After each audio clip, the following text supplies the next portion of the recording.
இதற்கு கௌரவ விரிவுரையாளர்கள், பட்டதாரி ஆசிரியர்கள், பாலசேவிக்க ஆசிரியர்கள் பணிபுரிந்து வருகிறார்கள். ஒப்பந்த அடிப்படையிலே அவர்களுக்கு பணியாணை வழங்கப்பட்டது.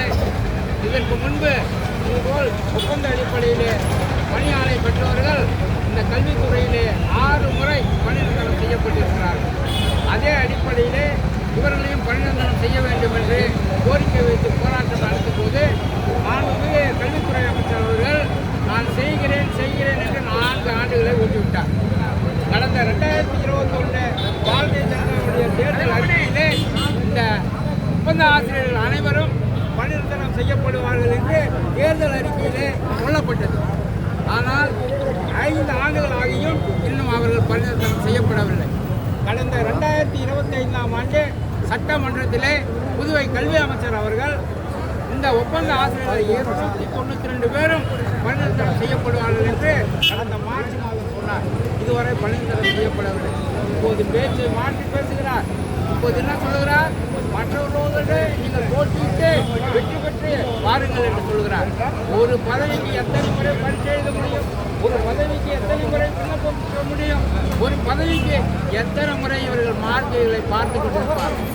இவர்கள் 10-12 வருடங்களுக்கு முன்பு பட்டங்கள் முடித்தவர்கள், தங்கள் தகுந்த கல்வி தேர்வை முடித்தவர்கள்.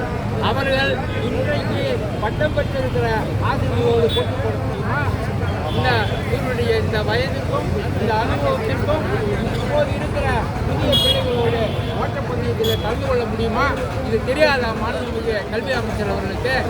அவர் இப்போது பிளேட்டை மாற்றி பேசி போராட்டம் செய்பவர்களை அரசியல் பின்னணி என்று சொல்கிறார். நான் அவருக்கு மிக தெளிவாக ஒரு கேள்வி கேட்கிறேன். தேர்தல் அறிக்கையிலே சொல்லும் போது நீங்கள் என்ன செய்தீர்கள்? அரசியல் செய்தீர்களா? சட்டமன்றத்திலே சொல்லும் போது நீங்கள் என்ன அரசியல் செய்தீர்களா? இப்போது மாற்றி பேசுகிறீர்களே, அந்த பிளேட்டை மாற்றி இப்போ இவர்கள் அரசியல் செய்கிறார்கள். ஒரு முறை அல்ல.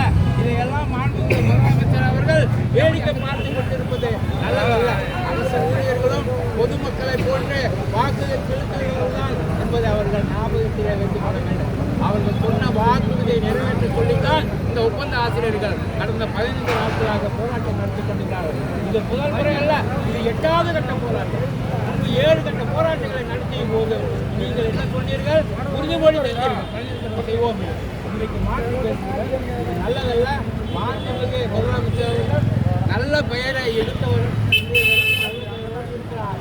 எனவே அவர்தான் தலையிட்டு இந்த பிரச்சனை தீர்க்க வேண்டும்.